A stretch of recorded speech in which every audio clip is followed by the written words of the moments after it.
Hi, Virgo Sun and Rising. Welcome to your December 2023 Astro Update. It's Raina here. So, I'm recording this in mid November. I don't want to pretend it's December, and I know a lot of you are going to be listening in November. So, let's just review a couple of important things that happened in November that will be impacting you going into December. First of all, your opposite sign is Pisces, and Saturn went direct on November 4th in Pisces. I believe it was at 0 degrees of Pisces. It had gone down all the way, I believe. But anyway, now it's direct, so there may be some issues surrounding um, marriage and other kind of committed partnerships that you've been mulling over and deciding whether maybe they are too constraining for you or whether or not they that makes you feel safe. Maybe it's a Capricorn person that you are debating whether or not to get married to. Who knows? So hopefully you've settled into some kind of decision or game plan about that area. It might be even like, should I go into business with another person?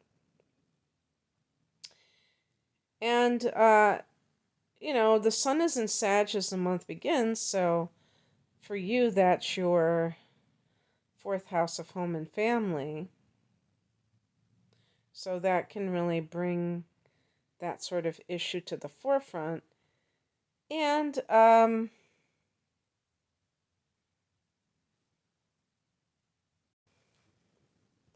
Pluto is direct in your fifth house in Capricorn. Um, you know, Capricorn trines you, so that's a good thing. It's the friendliest angle, but it's trining you to Pluto, which is not the easiest planet to deal with in the first place. So now that Pluto is direct and will be going into your sixth house in the latter part of January, the same day that the sun goes into Aquarius. So that will be in the sixth house, which you rule in astrology, Virgo, by the way. That's work related. But when it's still here, and you're going to have another go around of having Pluto in the fifth house in 2024, but Mercury is going into this area on the first of the month to join Pluto. Mercury in the fifth house, I mean, if you're some Virgos may be writers because your ruler is Mercury. And Mercury in the fifth can be creative writing. It can be something artistic that is also literary. And maybe going to poetry readings. Fifth house can be your leisure activities, but for when Mercury is there, you may favor activities that have a mental or intellectual component to them. So anything like a play, movies. I would even say with Mercury, singing might be particularly enjoyable for you. But yeah, so you might be talking to somebody that you are interested in because the fifth house can be the house of dating. Pluto is here, though, so because you've had a long transit in Capricorn in this house, you may have already experienced a controlling person that you were dating. And even though, it is often talked about in mainstream culture about people who are narcissists or controlling in some way, sometimes people do get blindsided because it's kind of like a very gradual thing on that other person's part where they don't just come out with their control to the nth degree, but it's kind of in dribs and drabs. And before the person knows it, they're totally under the sway of this individual. Maybe that's something that you have experienced not too long ago, and now you're really thinking about um, the concept of love, like what is true love? Is love ever about control? I think we know the answer to that. On the 4th of the month, Venus goes into Scorpio, and this for you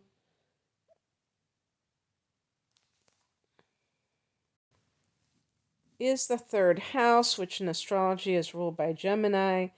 And so it is a Mercury ruled house. So it does have things to do with the intellect, but also.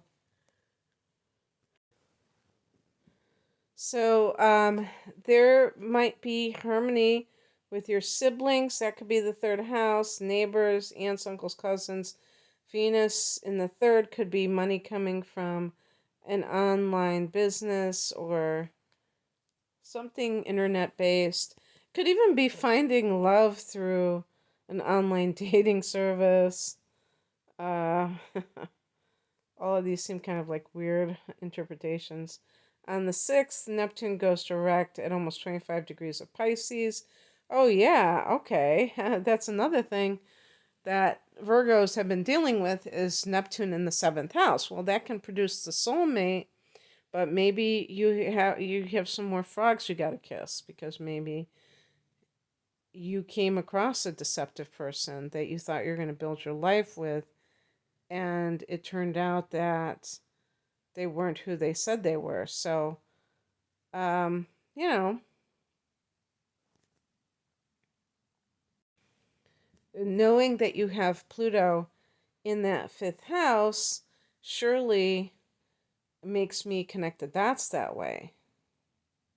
Because sometimes these people, one of the red flags is that they want, you meet them and they immediately want to settle down and they want to get or move in together. And even if it's not getting married, but in some cases they want to get married very quickly too. And depending how the other person is, if the other person feels desperate, that could lead to getting involved with someone who is not who they claim to be, and then you're in too deep because you're already and have invested. Maybe you've moved away to be with that person, and then they drop the facade and you see who they really are, and it's not pretty. So you may have been disillusioned with a relationship, and now you're ready to believe again. On the 12th, we have a new moon at 20 degrees of Sagittarius, and for Virgo, that is the 4th house of home and family. I thought I was already talking about something with that. What was I talking about? That had to do with Sagittarius being connected to Virgo. I can't really recall. But anyway, so this can be new developments with home matters. It's possible that you will be moving into a new home. This is, you may have these new moons in this house every year. Of course, this is a general forecast, so I don't know what your particular chart looks like. It may not be exactly the timing that we're talking about, but yeah, so some kind of developments might occur at this time, but the very next day, your ruler Mercury goes retrograde at 8 degrees of Capricorn in that fifth house. So, this may be a situation where, um, if you, because remember, I even I mentioned Mercury being in that fifth house. The fifth house can be the business that you own. If there's some kind, you're going to have this Mercury retrograde here, you might be rethinking something because of something having to do with home matters. So this would be particularly a big thing is if you want to relocate and you have a local business. Obviously, some people have online businesses and none of that is germane to it. And because you had Venus in the you have Venus in the third house of online, the internet, maybe you have started an online business and you're starting to turn a profit, and it makes you, reconsider other things that are going on because you know that you can work anywhere. You know that you can earn money anywhere. But Mercury is going to go back into your fourth house on the 23rd, like 10 days after it retrogrades. It's going to go back into your fourth house. And when that happens, um, that can make you really start to mull over your living situation as well, where you live. Mercury is going to go direct on January 1st, so you should have things sorted out in the first half of, by the first half of January. On the 21st, we have the winter solstice, and this, I always say winter solstice because I live where it's going to be the winter solstice. If you have the summer solstice, I just can't wrap my brain around it. Where I live is the center of my universe. But yeah, some of you down under, not some of you, everybody that lives down under, you're in the southern hemisphere. This is your summer solstice. And this is a power period because we have a cardinal sun going into a cardinal sign, and that indicates movement. The cardinal signs can be about change and change of the season. And Capricorn, again, is your fifth house. But this is like, if you just look at it as the sun going into the fifth house, this can be downright fun. The fifth house is the house of pleasure, the house of your hobbies, leisure pursuits, and it's coming right before Christmas, so there might be holiday celebrations, parties as well. On the 26th, there is a full moon at almost 5 degrees of Cancer. That's going to be in your 11th house of hopes and wishes and friendships.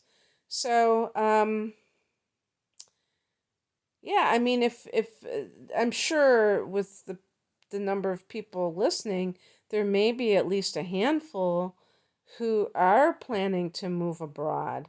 So maybe you're saying goodbye to friends, or if you belong to any groups that really were meaningful to you, you might be saying goodbye to these things, knowing that in the new year you're going to be moving, perhaps. The 11th house is the house of gains, which means a profit from your business or career. So you might get some kind of bump up with the full moon, a raise. And it's also could be like realizing one of your dreams. This is the house of hopes and wishes. On the 30th, Jupiter goes direct at 5 degrees of Taurus. And Taurus, for you, as another earth sign, it's actually in that ninth house of long distance travel. So that really makes me wonder if some of you are going to be doing it. Now, the Mercury retrograde at this time is in Sagittarius, which is ruled by Jupiter, so there is some kind of connection there. But in your particular chart, Taurus is the ninth house, and you also have Uranus here. So definitely, I would say that there are some Virgo people that this is the time that is meant for you to be a digital nomad, to not have to be chained to a desk, to a physical desk. And this is a time that you may break free from the conventions of organized religion. Jupiter is very expansive, but Uranus here can make you kind of not want to conform to those types of belief systems that tend to have their own very, you could say, their own rigid patterns. And you are rebellious and you may be exploring that. But yeah, I mean, there could be something connected to travel here. If that's something you've been wanting to do when Jupiter has been retrograde here, and perhaps there was a block that prevented you from being able to travel, and now all systems are go. Okay, that's what I have for you, Virgo. I hope that this resonated. If you would like a private reading, I'm promoting my double readings because they're package deals, so they are, discounted price. And my deep dive reading is an hour of natal chart analysis and an hour of transits for a special price. And I have a few of those package deals, different permutations, and I also have standalone readings for career, love, and things like that. You can find out more information at the link below. I'm at RainaMoonAstrology.com. Thanks for listening. Bye.